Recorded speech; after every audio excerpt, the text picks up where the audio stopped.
there was this kid called Carl. He lived up the street from me when I was growing up. I thought he was really cool.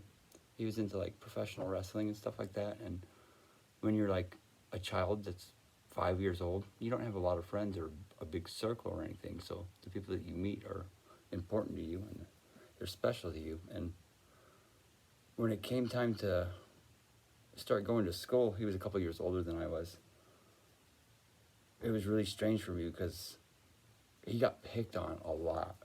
And the way I saw him, the way I like looked up to him, being a younger kid in the neighborhood, and then seeing the way that people treated him on the bus and seeing why they treated him that way, just messed with my head a lot. Just like I couldn't comprehend it.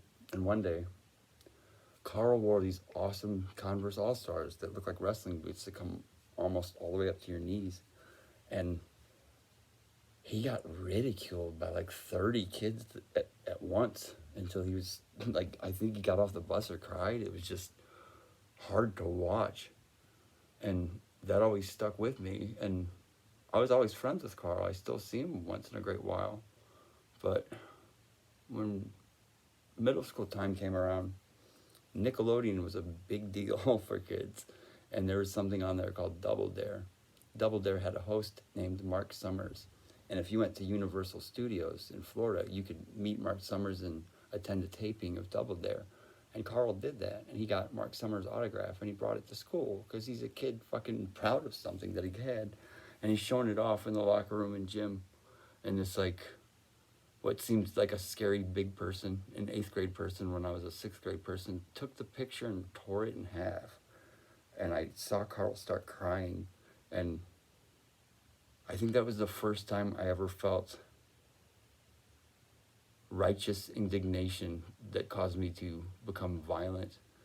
I was so upset seeing that, so I just sat there all through gym and thought about how I, as a small person, could quickly hurt this big person and not get hurt and get away with it.